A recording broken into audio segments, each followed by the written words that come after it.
Hello, welcome to our next installment in the Going Through the Torah series. We start from Genesis chapter 1. We're up to chapter 12 now. I'm calling it the Freestyle Torah series. Let's get straight into it. This is the beginning of the third parasha, the third portion of the Torah, of Genesis as well, called Pashas LECH LECHA, based on these words here, LECH LECHA, go for yourself. The idea of this parasha is the story of the journey of Avraham. We're going to speak about how Avraham develops. He just gets thrown in. We start from his life, sort of in the middle of his life, 75. Beforehand, the Torah doesn't really speak about it. There's different explanations why we don't speak about his earlier years. We just mentioned at the end of the last parasha about he went out with his father, he married Sarah, Yiscah. Right, so we don't quite know exactly what will happen beforehand, but the rabbis say in the Torah Shabbal Peh, and the oral Torah tells us the story which we mentioned last time about how he rebelled against his father's idolatry and got thrown into a fire or cast him. So it's alluded to in the words of the previous chapter, the end of the chapter, or cast him. They took him out of or cast him, which can mean the fire of custom.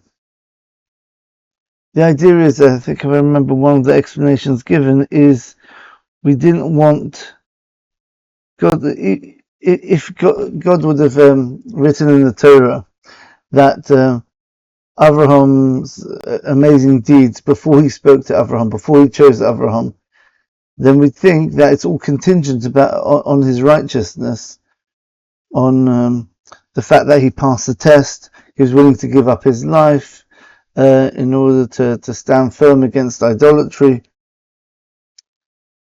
But that would make the reason why God chose Abraham his actions.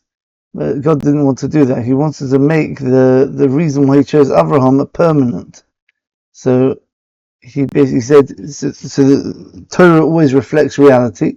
So therefore, since the Torah doesn't mention explicitly that, so therefore it's not an intrinsic condition for Hashem choosing Abraham as the father for his chosen people, or the chosen nation, which is going to be the Jewish people, the Jewish nation after a few generations. So it just comes, Vayom Hashem el Moshe, let's get on with it. Vayom Hashem el Avram, Hashem said, Avram, lech lecha, go for yourself from your land, from your birthplace, from the place of your father, to the land which I will show you. Right? It says, go for yourself. It says, go for yourself, this is for your own benefit. Right? Rashi points out. Right? I'll make you a great nation, and I'll make your name, I'll bless you, make your name great, and you'll be a blessing. And I will bless those who bless you, and those who curse you, I will curse. Right? And all the nations of the world will be blessed through you. This all reflects the idea that the Jewish people are meant to be the Ola Goyim, I mean, a light for the nations of the world. Right? So this all comes from Abraham, because the idea is that Abraham's faith and trust in God, even before God spoke to him, he was able to work out, just by looking at nature and through his very deep insight, working out what the truth of reality was. There must be a God lying behind everything, right? Guiding the world for its purpose. He even was able to work out the mitzvahs. So he had incredible intellect and sort of like a profound insight into reality. He was able to work out the mitzvahs, the commandments which hadn't been commanded yet, right? And he kept the commandments, the rabbis tell us. So God says to Abraham, go out. This is the first time we see God communicating with Abraham. It's not based on any previous action which we see Abraham did. So this tells us that the covenant with the Jewish people is going to be just because God loved Abraham. And why is that? We should know, if you've watched this channel long enough, is that God always does things measure for measure. So we know that Abraham's midah, his characteristic, his prime characteristic was chesed. That means abundant giving and kindness. He was the one who invited guests. We'll see in chapter 17, I think, right? Later on, at the beginning of the next Pashas Vayera, right? This Pasha as well, we're going to see that he was into having guests. We spoke about this at length in the lecture all about converts, about the specialness of Abraham. He went beyond what he needed to do. So this idea of chesed means you do good to someone even if they don't deserve it. That's what kindness really is. I'm just kind, right? Justice means I only give you exactly what you deserve, and the balance between kindness and justice is mercy, rachamim, which means I'll give you only what you deserve, but if you don't fully deserve it, I'll give you something to help you deserve it, right? So I'll be patient. Okay, so we're going to see that corresponds to Avraham, Yitzchak, and Yaakov, the three patriarchs. We already gave a lecture about this, about the three patriarchs, what their three primary characteristics were, how they parallel God's three primary characteristics: kindness, strict justice, and mercy or balance. So because Avraham had this characteristic of just giving of himself without taking into account any reason why the person who he's doing the kindness to deserves it, therefore God treats him in that way. So God, so Abraham kind of did that with God as well. Said, I'm just going to publicize you to the world. You haven't given me anything. Well, obviously he realized he created him, he created the world, but he hadn't done anything specific to God, right? And he went out of his way he gave up his life for God, just to show his conviction in God. And so measure for measure, God says, okay, I'm going to be kind to you even if your descendants don't deserve it. For example, they will rebel after some generations. Doesn't matter. There's still going to be a permanent covenant between me and you. Even if they break their side of it, I won't break my side. Right? When they break their side, I'll find ways to get them back. Right? And we see, indeed, that's what's happened throughout the millennium. Right? Jewish people in exile for 2,000 years almost. And yet God's still keeping the Jewish people strong and thriving. Right? We still got the Torah, still keeping mitzvahs, Baruch Hashem. Right? That's a promise of chesed. And we call this is why Abraham's called Mogen Avraham. We heard of the Mogen David, that's the shield of David, right? There's the Mogen Avraham as well. Mogen comes from the word Magon. It means for nothing, free. That means God's relationship with Abraham is not predicated on anything besides his love for Abraham. Because Abraham loved God so much, so openly and boundlessly, so God's love for Abraham and his descendants will be also totally unbounded and unconditional. So that's one of the explanations given why we don't hear any of Abraham's life before the first time God speaks to him, because if you do that, then that would show, and in fact, what I'm adding on here, it will set into reality that God's covenant and communication and revelation to Abraham will be contingent on his good actions, which means when those actions disappear later on, they'll be lost. And then the covenant will break down as well. And this is what the rabbis say in the Talmud in Tractate Shabbos, I think, around 55, something like that. Right? So that Tammuz Zechus Ovos, right? There's an opinion there which says Tammuz Zechus Ovos. The merit of the fathers has gone, it's disappeared. That's I think at the time of destruction of the first temple, something like that, because we lost the merit of the Ovos, right? So the question is, what are we left with now? But Bris Ovos Lo Tama, right? But the covenant of the Ovos doesn't disappear. That means, what's the word zuchus? Zuchus means a merit. It also comes from the word zakus, purity. that when we get the Zechus Avos, if we're living up to those ideals, those characteristics, those holy characteristics of the patriarchs, Abraham, Yitzchak, and Yaakov, kindness, justice, self-control, that means, and mercy, right? So therefore we actually we've got those same merits which the patriarchs had in order to deserve God's revelation to them. Right? And that's what happened in the first temple period. The Jewish people were on such a high level. They were prophets, they were people who were literally in contact with God. However, once that disappeared, then what's left? The bris of us, the covenant. So now this transcends the idea of deserving to have a relationship with God. God says, I promised Abraham Mogen Avos, Mogen Avraham, right? He's Mogen for free. The shield of Abraham, or translated here, Mogen can also mean for free. Yes, this relationship which I have with the Jewish people is not contingent on anything ultimately. Yeah, if they have zechus avos, the zakus of the avos, the purity of the avos, right? Very good, fantastic. Then they can get even higher. They can transcend. They can become prophets. If they don't have that, they still always have the bris avos. Bris avos means the covenant.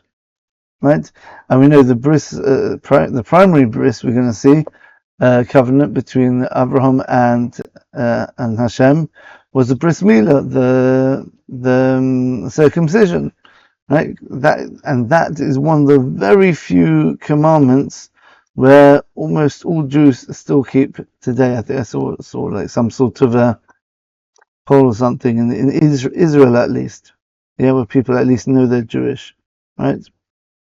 Is that there's a certain a percentage of people who kept the Seder night, Pesach, some faster than Yom Kippur. When it came to bris milah, about circumcision, it was a very, very high percentage. It was in the high 90s that Jewish people get circumcised, and that's including, about around half the population, which is either non-religious or anti-religious. Somehow, still they keep circumcision. Still do. I remember there's a story about Shlomo Taloni, I think, as an Israeli politician, is very anti-religious, right? And then, but she went to her grandson's bris milah, right? And the circumcision, the children, maybe weren't as anti as she was, or traditional, whatever, right? And her colleagues were criticizing her. So, what are you doing? They go to circumcision, they do an operation on your grandson, right? And then you have a piece of chicken to celebrate. What are you doing? Yeah, because there's something inside every Jew that we've still got that connection with Hashem. It's a beautiful thing, right? Yeah, and that's all based on some aspect of Avraham, his chesed or his emunah, that sort of boundless, that conditionless faith and trust that Avraham had. And we're going to see all this in this Sedra, in this Parsha, Lech Lecha. Okay, let's go back. And we have the whole story that Avraham was 75 when he went out. So God's testing Avraham. He's saying, go out from the place of your father's house. You're going to go. You're becoming my person now. You're the head of my people. You're going to be the one who is the father of the nation which leads the world to its perfection and its purpose, right?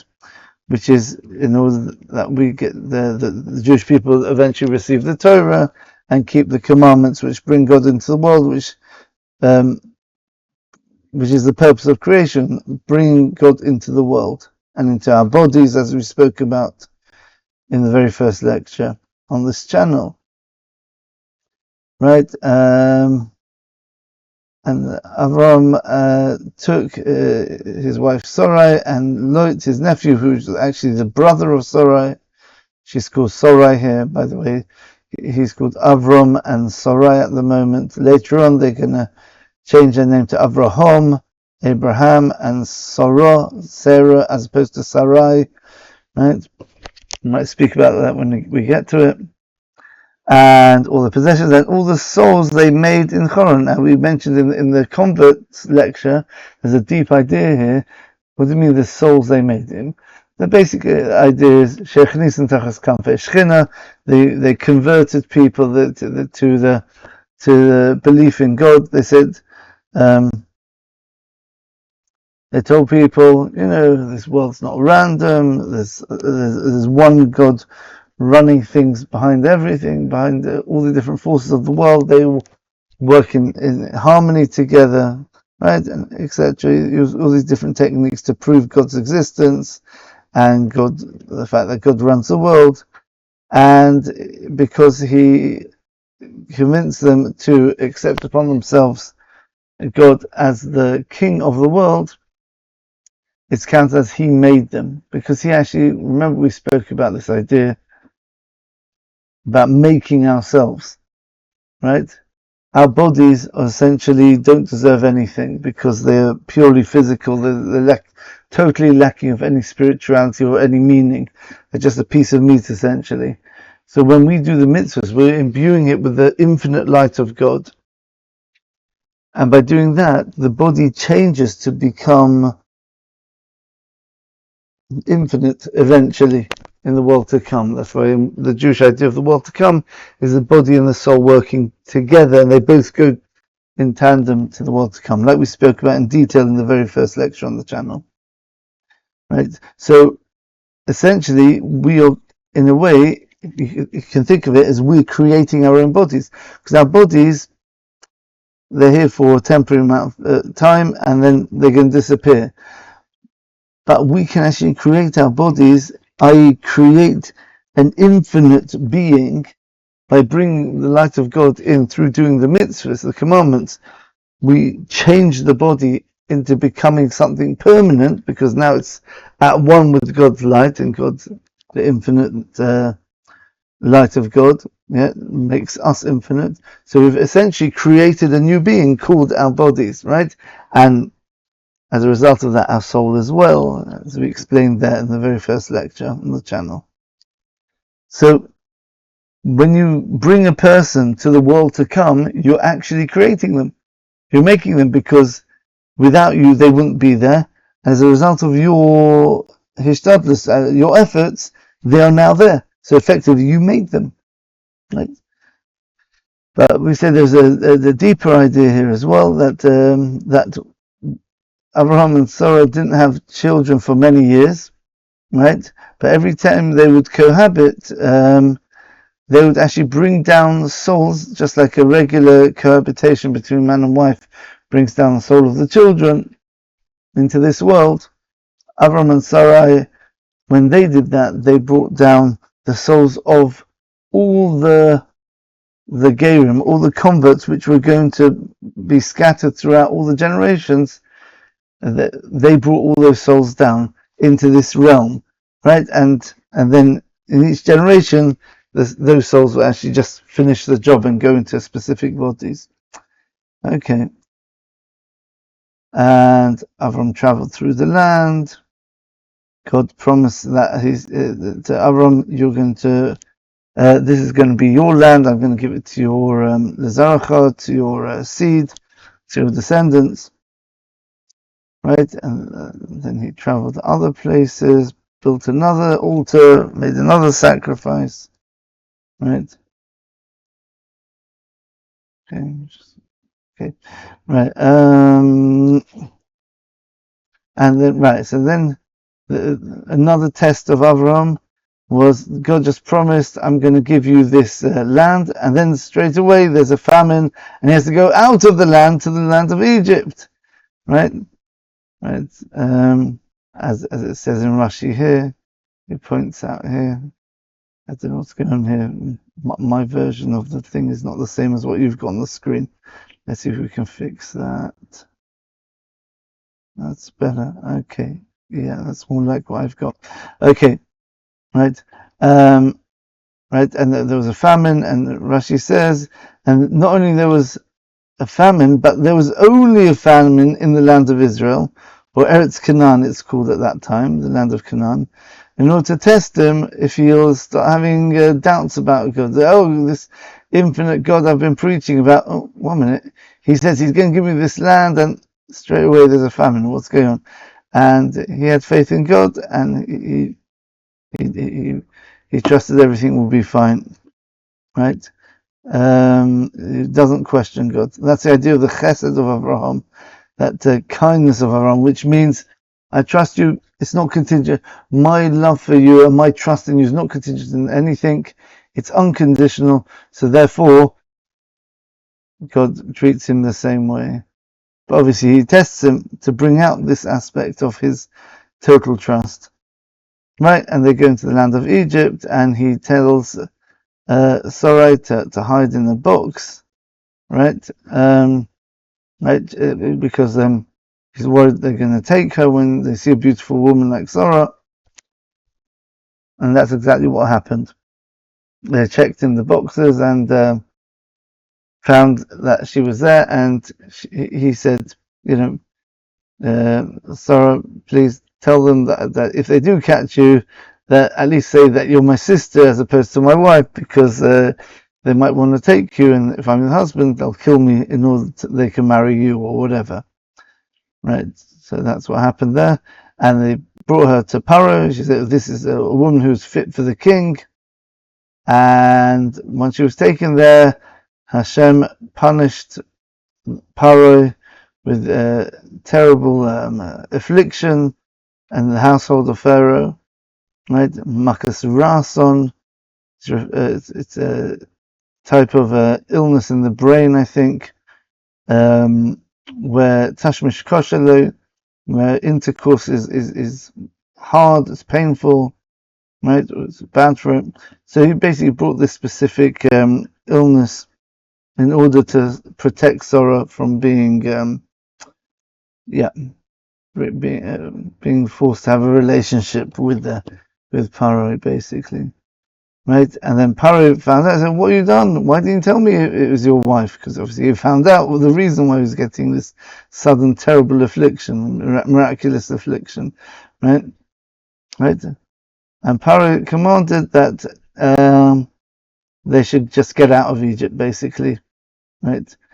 Because Egypt was a place of immorality and promiscuity, and they didn't want to have anyone like that even roaming around, because Paro knew that he knew that the citizens of his country would not be trusted with such a beautiful woman. He knows what they get up to.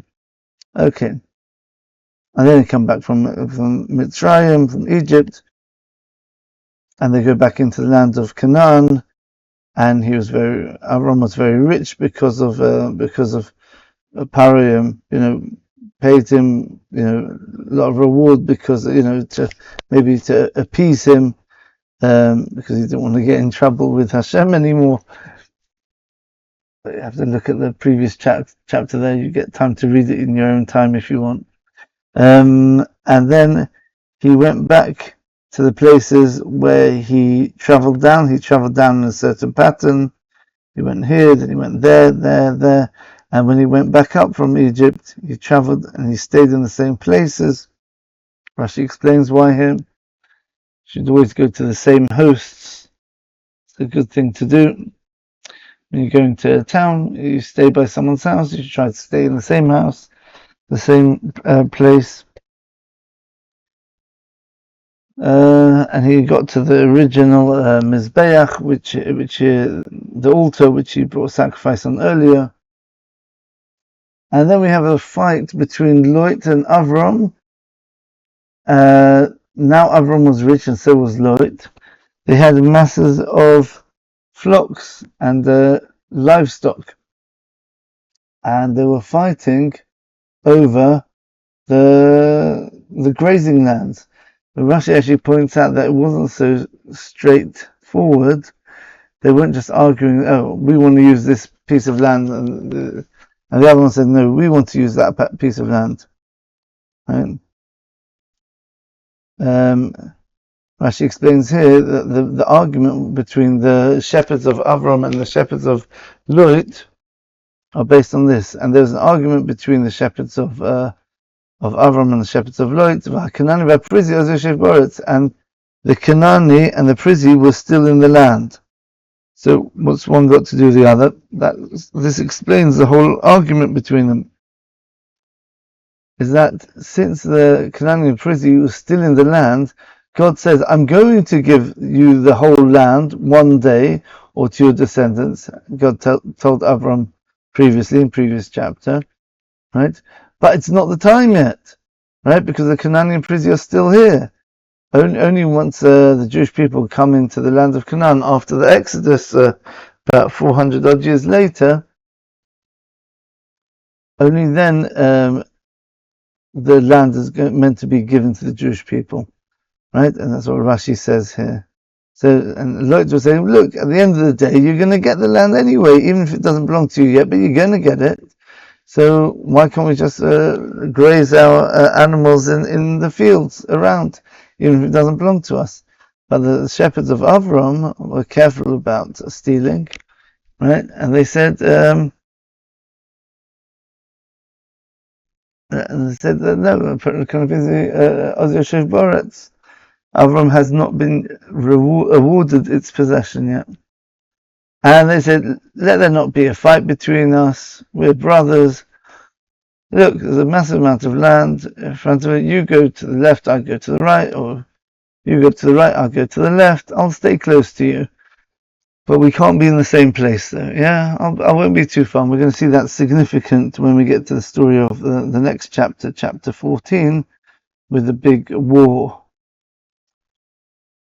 And Lot lifted up his eyes, and he saw the Kikar Yadim that was all watered. The Gemara, the Talmud actually says every word in this verse is referring to promiscuous immorality, right? Lust and things like that. I think if I remember correctly. It says Einov, he lifted up his eyes, idea of lifting up the eyes to looking at immoral things, right? Kichelon Mashke, the land was entirely watered. Speaks about, I think, an adulterous woman who waters or gives to drink her adulterer, right? So he looked at this amazing, lush land, and he said, "Oh, I'm going to live there." And that was actually the land of Sodom, and that's before God destroyed Sodom and Amorah.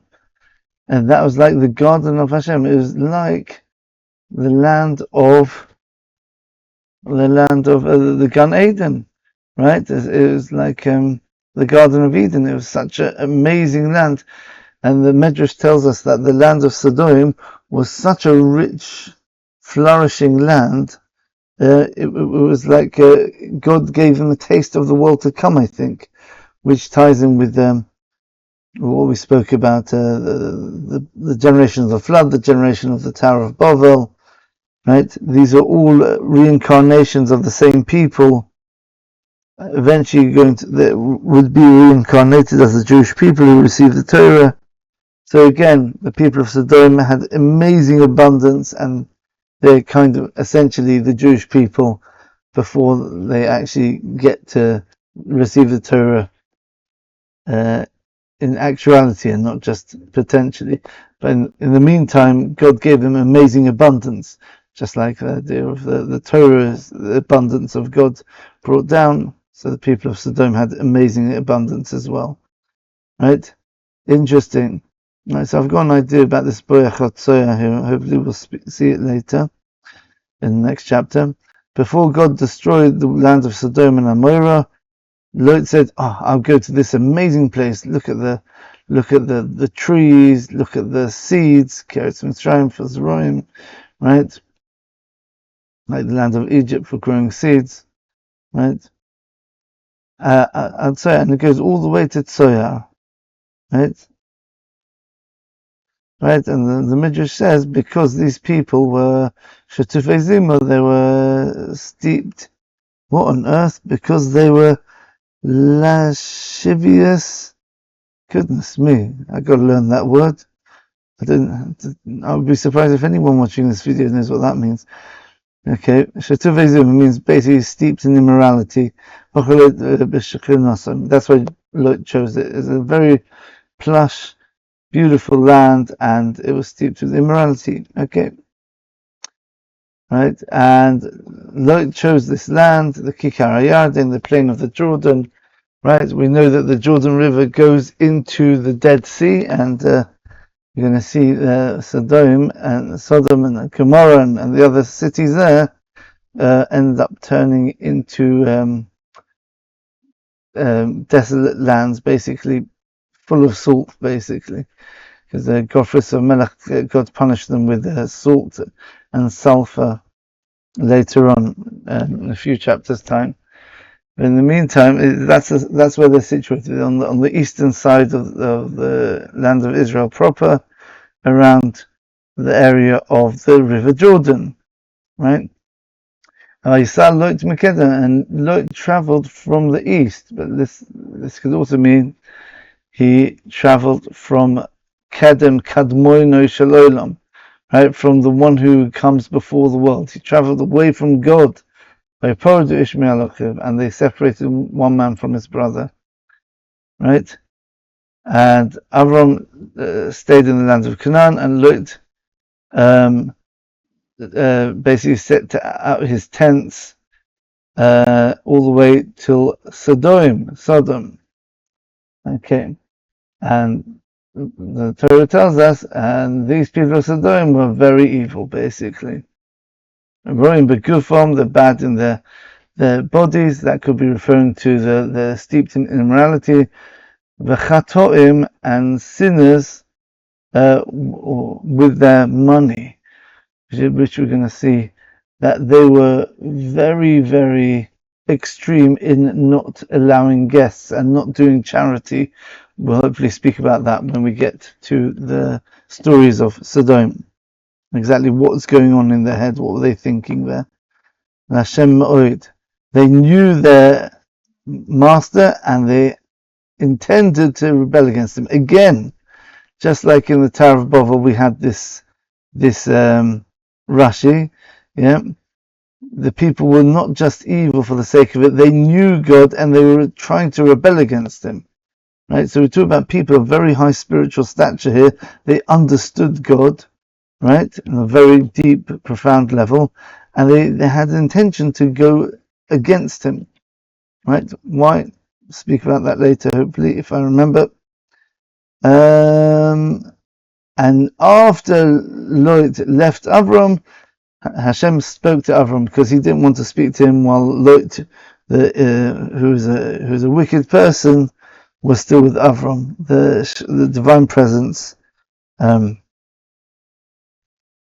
was not with Avram, or God speaking with Avram separated from Avram as long as Lot was with him.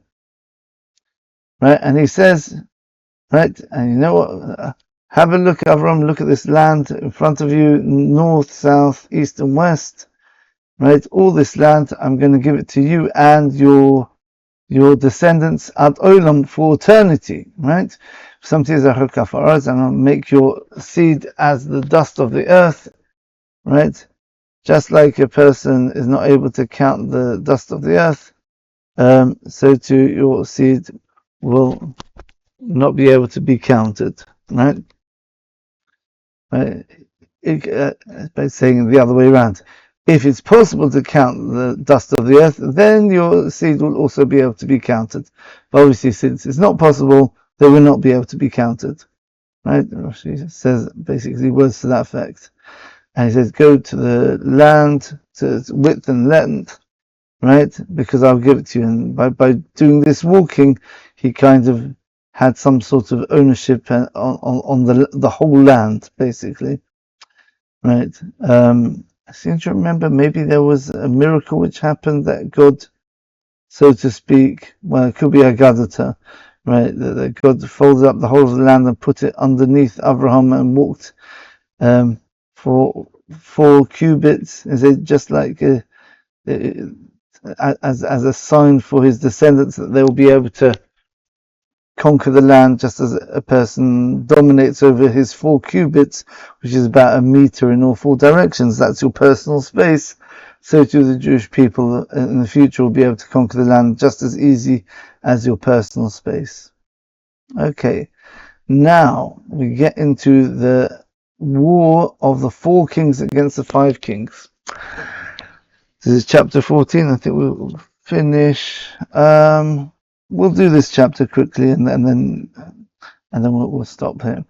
Okay, and we'll do the other half of Pashas LECH LECHA next time. Okay, and it was in the days of Amrophel Melech Shinar, Arich Melech Elosar, Amrophel the king of Shinar. Just look at the English if you're not sure. I might just say the Hebrew.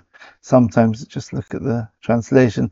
Melech Elam Melech Koim. So we got 4 kings.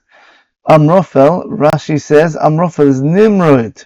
Remember Nimrod? He's the one who started the Tower of Babel, right? He's the one who initiated the whole world to come together to rebel against God, to build that city and the tower we spoke about last time, right? And he's also the same Nimrod who said to Abraham, Poel l'soch kivshon esh. That's what Amrophel is. You can split it into 2 words. Omar, he said, fell or pool, fool. It's literally the English word, foil, fool, right, into the fiery furnace. So this is the same Amrophel who wanted to make the Tower of Babel to rebel against God. He's going to do something else now, and obviously it's not going to be random, right? So it's in the times of Amrophel, the king of Shinar, and these other 3 kings. Right? And Sidol Melechim, the 4th one is called Sidol. He's the king of no specific place. He's the king of nations. Now, a really nice idea here is what we're going to speak about. Is this is actually referring to the 4 exiles the Jewish people will go into eventually. Shinar, Elosar, Elam, and Goyim. Right, what are these 4 nations? So we know the 4 exiles are the Babylonian exile, so that's Babylon. The Persian exile, that's the Purim story, Persia. Then we have the Greek exile, so the whole story of the Hanukkah story, the Greeks, and the Romans. Right? Now, if you've been watching this channel a lot, you'd be familiar with some of the ideas of those 4 nations. Shinar is the place Sheninara Mesei Mabul. This is the place where the Mesei Mabul, the dead people who died in the time of the flood, were sort of, I guess, flowed there. They were pushed there, right? Lena'er means to shake up, right? They were shook up and sort of ended up there. And we know that's exactly where the Tower of Babel was, right? Be'eretz Shinar, right? So again, it's Amrophel, who was Nimrod, previously known as Nimrod, the rebellious one. Nimrod, let us rebel, right? Now he's called Amrophel. Now we're referring to another name of his, which signifies him trying to throw Abraham into the fire. This is the idea. He's trying to destroy Abraham here. This is what's really going on. Beforehand, he was just saying, let's rebel against God. Now he's saying, let's rebel against God's representative in this world, which is Abraham. We're going to see this very deep idea in the war coming up. So we can see Bovel here. That's a Babylonian exile. Elosar is also a place in Media or Persia, I think. The Ramban says that. And Arioch is the actual name for the Persian kings. Just like you have a pharaoh in Egypt, you have an Arioch in Persia. So that's literally a very clear allusion to Persia there. Kedor la'omer melech Elam. Elam is the place where the Greek civilization or empire started from. That's where I think that's where Elam. I can't remember exactly the details, but Elam Hamadina is a place where basically the Greeks started their conquest from this area. They expanded from here. The Sidol Melechim. So this is an illusion. So remember, these aren't the actual kings of these nations yet.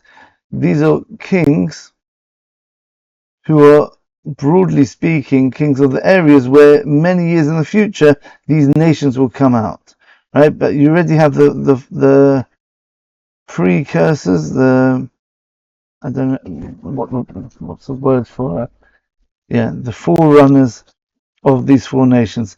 And the fourth one, Sidon Melech Goyim, Sidon, the king of many nations, that is Rome, because we know that the fourth exile is not just Rome. It's Rome, it's Spain, it's England, right?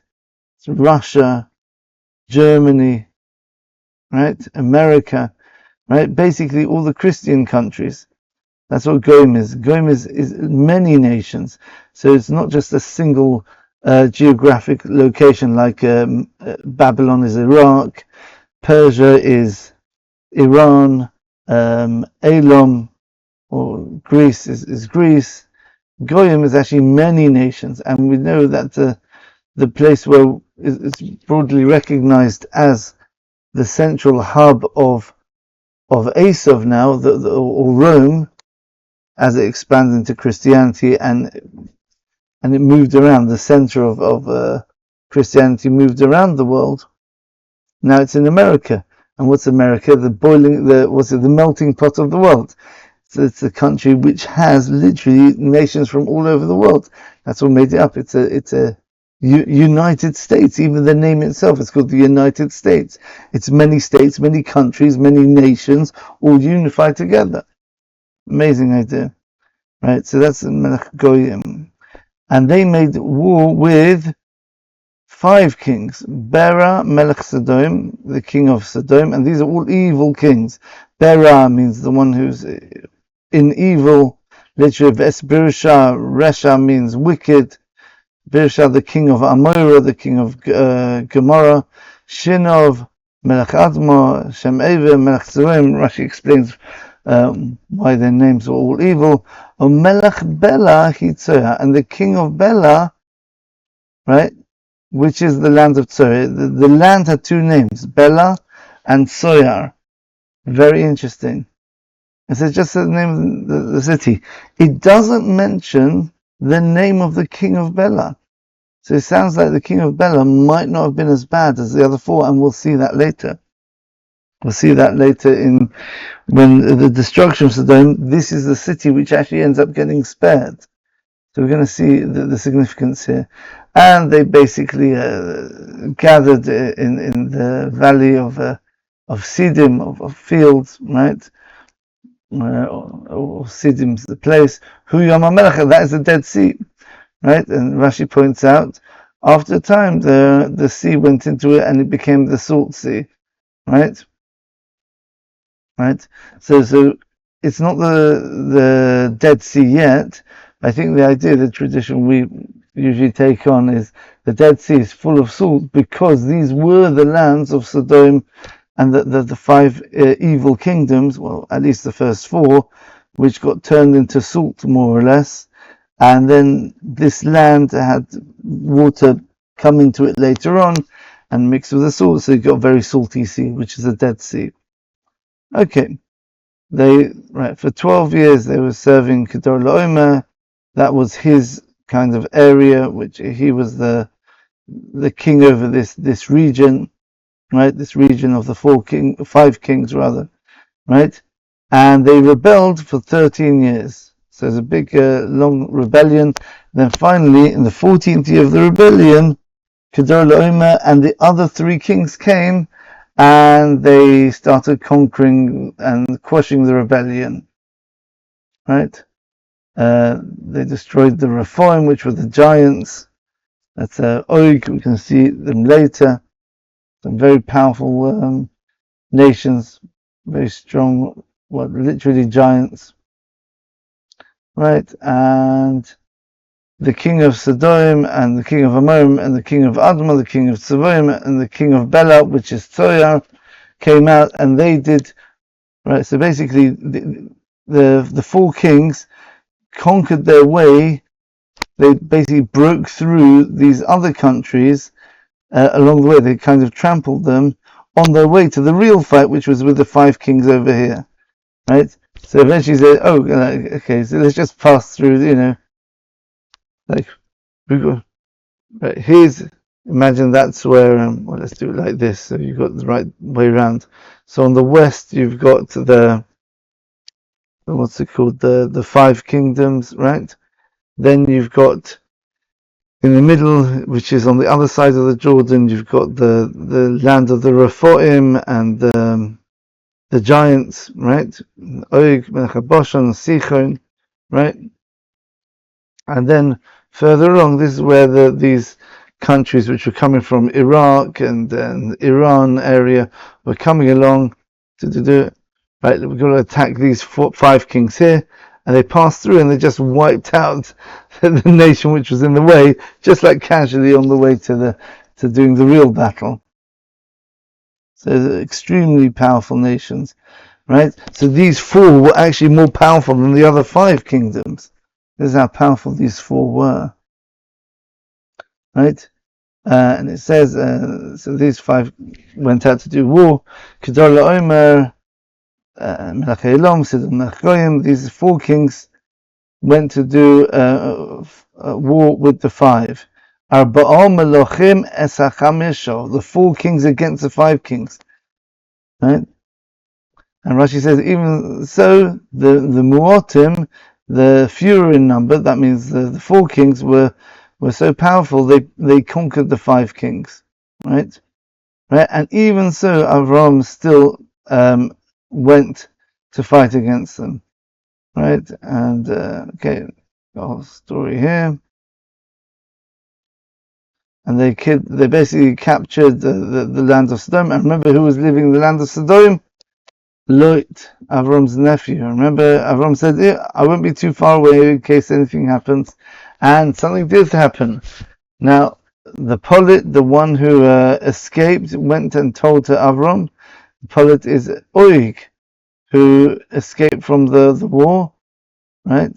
So he's Oig, only Oig survived from Yeser Rephaim, from the remnants of the Rephaim, and we saw the Rephaim are one of the nations which got conquered by the four kings on the way to fight the five kings. They destroyed the Rephaim there, and the Zuzim, the Amim, and the Choiri, right? All giant, very powerful people there. The only one who survived was Oig. There's another meaning, Oig, who escaped from the generation of the flood, because he was a giant. He was able to hang on to the side of the Noah's Ark, and he managed to survive. So he was a very old man, and he's a giant as well. So he's able to keep his head above the water, right?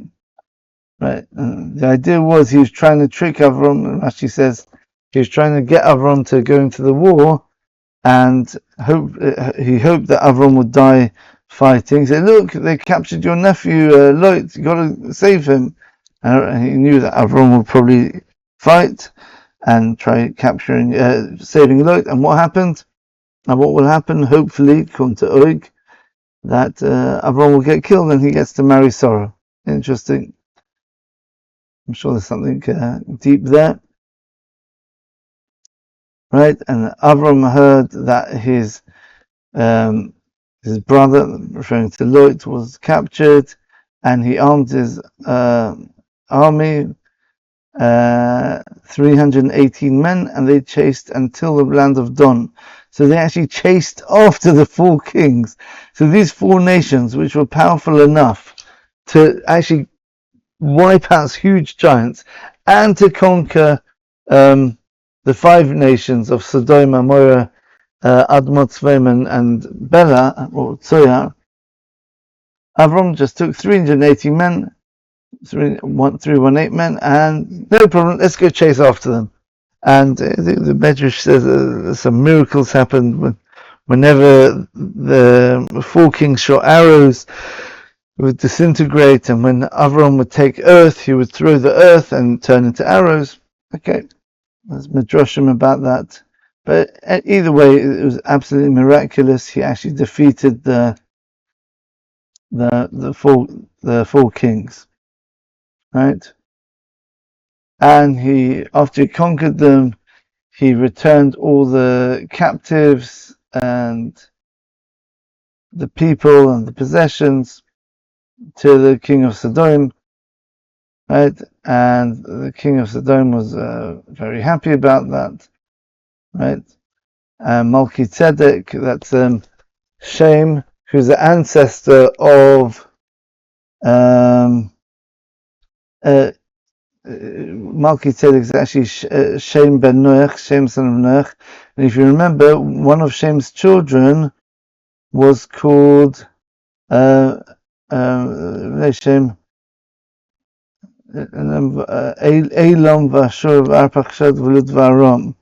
Yeah, so Elam was one of the 5 children of Shem. So, and Kedar Omer was from Elam. So Avram basically killed a nation which was the children of Shem. So Shem came out, brought him bread and wine to say, I don't have any hard feelings at the fact that you killed my descendants, even though Avram himself was a descendant of Shem, right? It's also hinting for the sacrifices in the temple, the menachos, the flour offerings, and the sucking, the wine libations on the altar, right? He brought them to Avram as a present there, and he blessed Avram, and he said, Avram is blessed to the high God, the God of above, literally, the one who owns the heaven and earth, right? And blessed is God who has delivered your adversaries to your hand. And Avram gave him 1/10 of his possessions because he was a priest. Shem was essentially a precursor to the priestly tribe, the Kohanim, who get the tithes, right? And at the end of the story, the king of Sodom said to Avram, just give me the captives back and you can take all the possessions which they captured. Thank you very much for saving me and my people. You can keep the whole reward. And Avram, because of his faith in God, he said, yeah, I make a shavua, how do you say a shavua? An oath, right, to God, right? If I take, lest I take a string or even a strap of a shoe, and I don't take, or I take anything of yours, yeah, in order that people shouldn't say that I, the king of Sodom, made Avram rich, because at the end of the day he helped the king of Sodom, but ultimately the king of Sodom was an evil person. Sodom was evil, so he didn't want to cause a desecration of God's name by saying, by glorifying the evil people. So look, the awesome Abraham, yeah, everyone respects the awesome Abraham, right? One who miracles happen to, the one who God speaks to, the one who reveals God in the world. And look, where did he get his money from? Oh, Sodom. Wow, these Sodom people are really good. Yeah, they're supporting Avram. People are going to think, oh, wow, so the people of Sodom are okay then. No, he doesn't want that to happen. So he's willing to give up on all that booty, all that wealth, just in order not to desecrate God's name in any way. And he said, everything except anything which what the lads ate, right? That you can give them, and the people who went with me, and Oner, Eshkol, Mamre. These were 3 friends of Avram who actually didn't go into the war. They stayed back to guard the weapons and the home front, I guess you'd call it, right? All these people could take their share. I'm not going to be righteous on someone else's cheshbon, someone else's at someone else's cost, detriment. Yeah, look, I'm not going to take anything personally for myself, but for the rest of the people who are with me, I'm going to. You can pay them up, no problem. So what's going on with this 4 kings against 5 kings, right? It's interesting. We've got. The Torah spells out, it lists the names of the 4 kings and the 5 kings, with the exception of Tzoyar at the end, but it mentions the name of the town at least. But we saw that verse, it says, the 4 kings against the 5 kings. Surely we can all count. If we're clever enough to learn Torah, we should be able to count. There's a very deep idea going on here. We know that the Vilna Gaon says that there's a piece in the Talmud, we mentioned it before in the Ch.12 lecture this year, the first one, about the idea of the 21 letters or 22 letters corresponding to the 21 or 22 days between Shiva Asar B'Tammuz, 17th of Tammuz, and Tisha B'Av, the 9th of Av. Is it 21? Is it 22? Because there's one letter which doesn't fit the pattern. Yeah, the letter Tes, because letter Tes means good, right? So the Talmud says, I think in the end of the 4th chapter in Bava Kama, I think. Yeah, maybe 4th or 5th. It's the end of the 5th, maybe. Alright, I can't remember. Okay, it says that someone who sees the letter Tes, this 9th letter of the Hebrew alphabet, yeah, it looks like, I did this last time, I remember now, I tried making the shape with my hand. Is that right? You have the straight bit there, and it's like that, right? Yeah, it looks like that. That's what a test looks like, right? It's sort of like that. Oh, it's so confusing, this, because the screen goes back to front from me. Okay, the letter Tes. Someone who sees the letter Tes in a dream, he should look for good things. Look forward to good tidings, a good event. Why? Because Tes is the beginning of the word good, toiv. The Vilna Gaon asks a question, but this doesn't make sense. There's many other words in the Torah which begin with the letter Tes, which are not good, right? So he gives an example now. The gates sunk down. Tova'u means to sink, referring to the gates of Jerusalem sunk down at the time of the destruction. So the letter Tes, why is the Talmud automatically say, oh, Tes, it must be a good thing. Why can't it be a bad thing, like in that verse? The answer is that whenever you find the first time something appears in the Torah, that is the paradigm of that concept. So the first time you ever see the letter Tes in the Torah, the Tes, ultimately every expression of Tes which you find afterwards in the Torah, consequently, it's all going to be an expression of that very first Tes. And the first time it says Tes in the Torah is Vayar Lekim Esa'or Ki Tov, right? And God saw in verse 3, verse 4, Vayar Lekim Esa'or Ki Tov, chapter 1, verse 4, and God saw the light that it was good, Tov. The first time it says a Tes is the word Tov. So therefore Tes always represents the idea of goodness in the world. And we explained that at length in that lecture there about the 3 weeks, the 22 days or 21 days.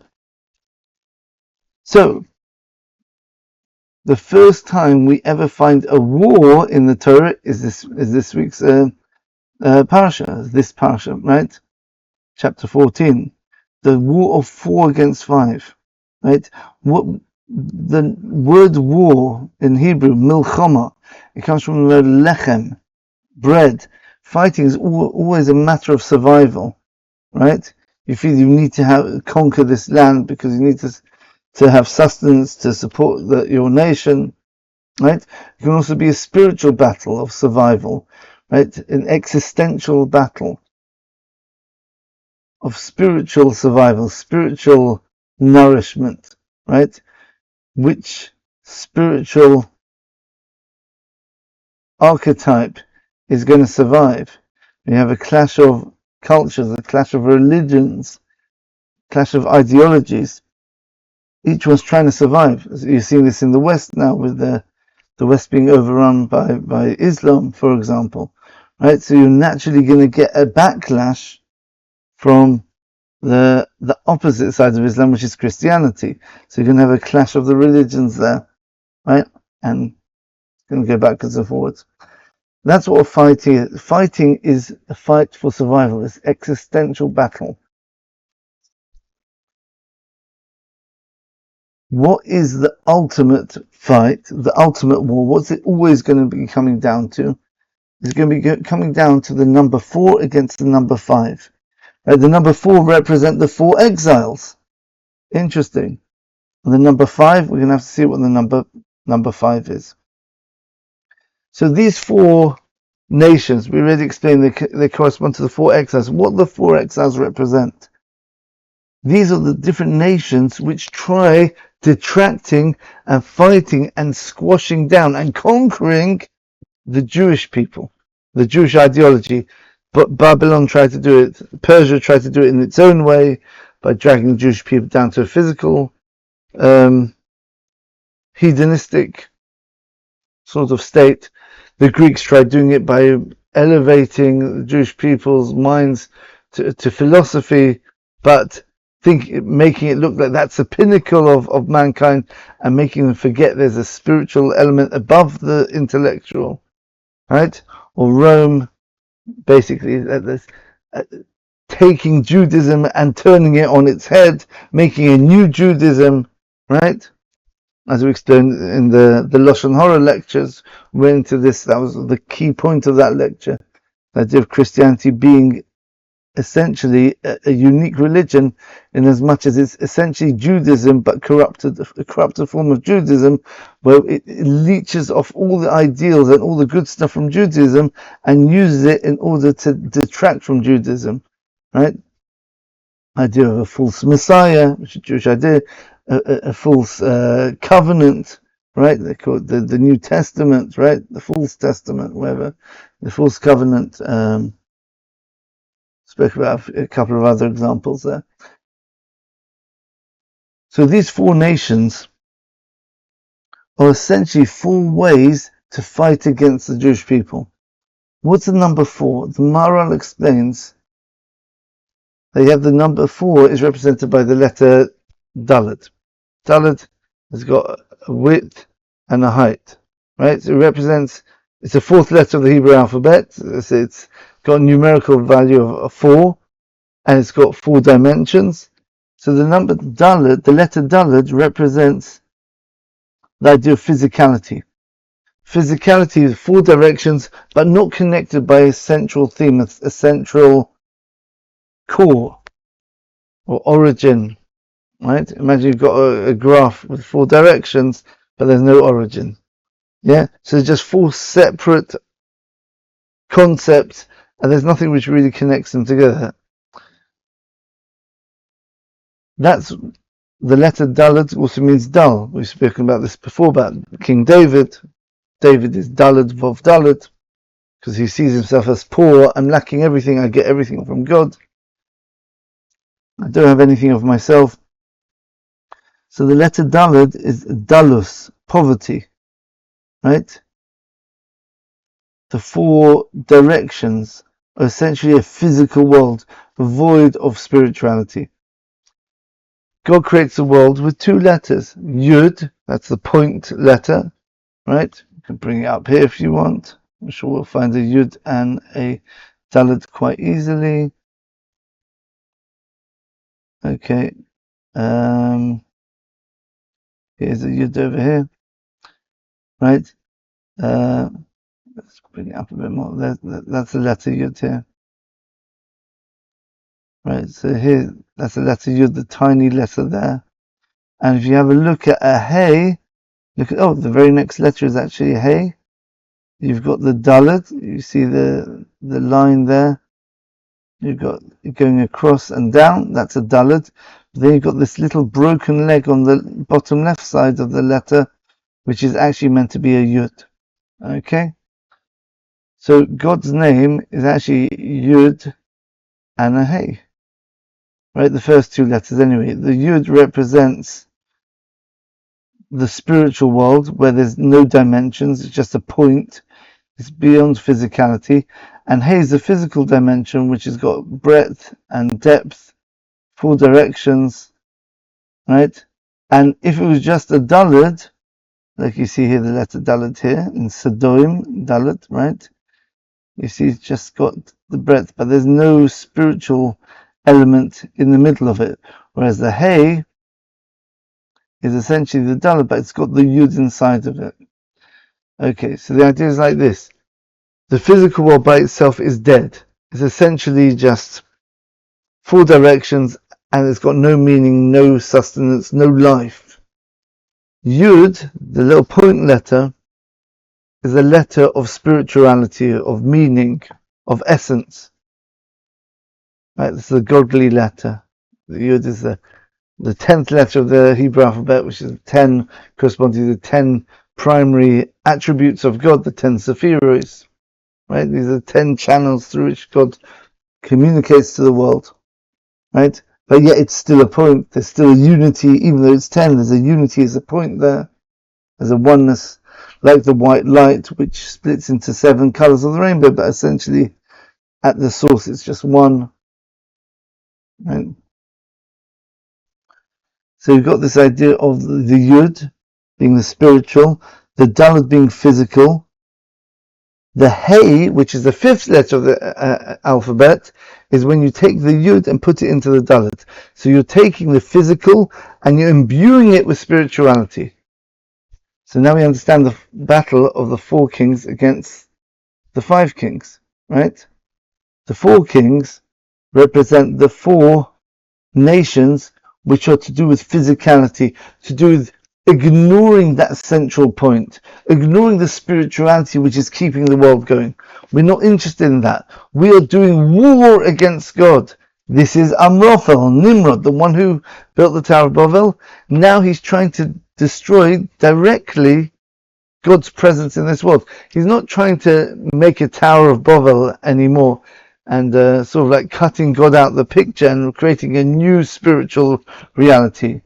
He knows that's not going to succeed now, right? God's in the world. There's an Avraham in the world, right? Right? God's split up the nations into 70 nations.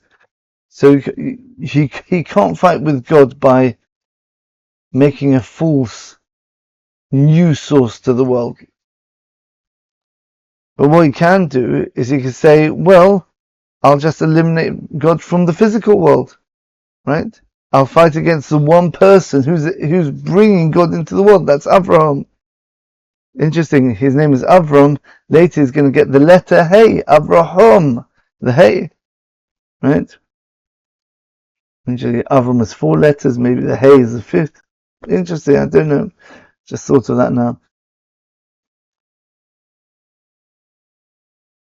So the 4 nations, this is what every battle is about. The number 4, basically physicality, cutting God out of the picture. They fight against the 5 nations. Who are the 5?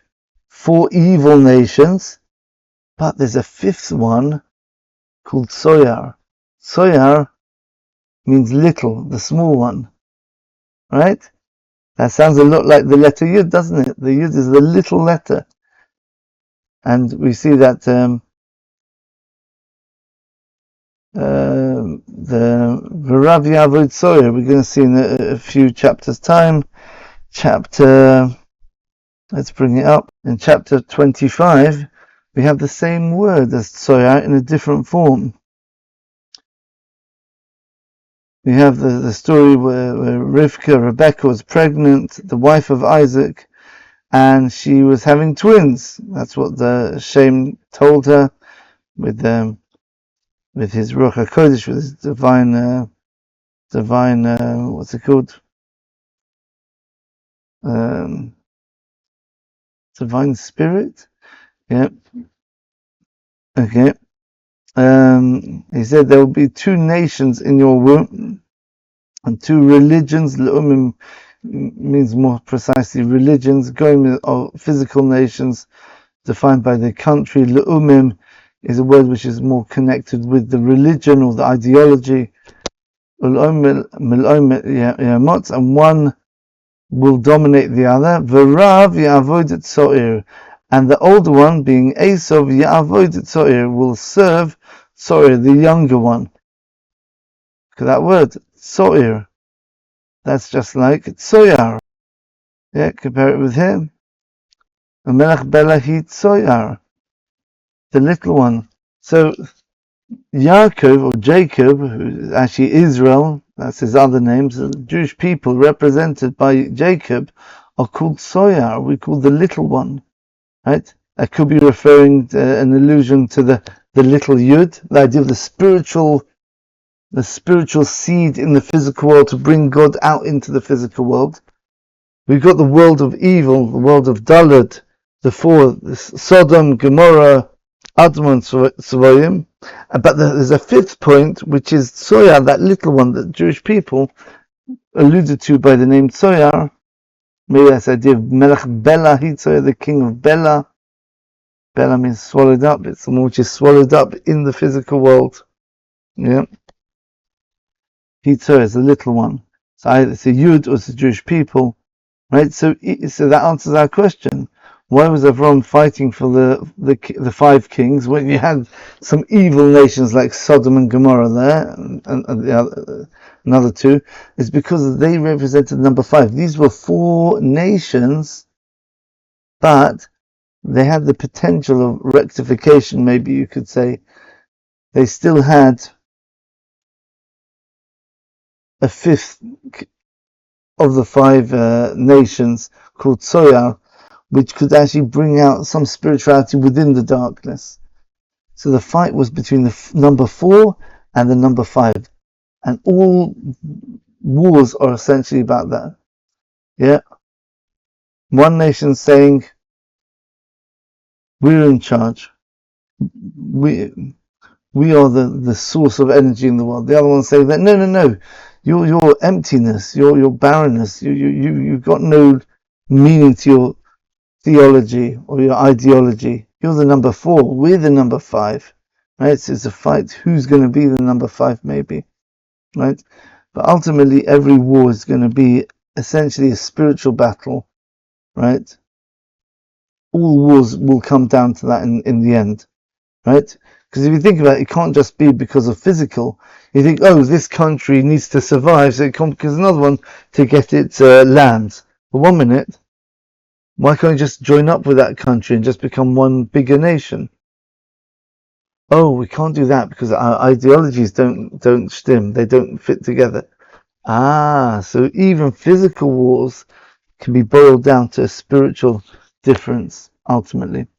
And that's Avram. He risked his life to save Lot. We're going to see very significant. Lot is the ancestor of Mashiach. We're going to see King David is descended from Lot. Right, one of Lot's children. Right, it's going to be the ancestor of Ruth. Ruth was a Moabite, and the Moab comes from Lot. And Ruth is the great grandmother of King David, and she was a convert. Right, we're going to speak about that hopefully when we get into the very, very deep, very rich chapter, all dealing about Sodom. 2 chapters, I think. 2 chapters. Right, or maybe it's just one very long one. Okay, I think it's one very long one actually. Right, chapter 19, I think. Right. Okay, so that's now we understand about the significance of the 4 kings against the 5 kings. The 4 kings representing the 4 exiles which are against the Jewish people. That's why we have Babylon, Persia, Elam, which is Greece, Goyim, which is many nations, which is the idea of Esau, who keeps changing his form depending on what country he ends up. Christianity goes to 10 major, hubs, country hubs, where the religion takes its base there, right? The final one being America. And those 4 exiles fight against the idea of God revealing himself as the 5th point within the 4 corners, which is the 5 nations, which is the 4 evil ones, but yet there's redemption by bringing that point of spirituality into it. Okay, Thanks for listening. I hope you enjoyed that. And next time we're going to go from chapter 15 and 16 and 17, I think. Right, hopefully. And that will be the end of Pashas LECH LECHA. Thanks for listening. I'll see you in the next installment. Bye for now.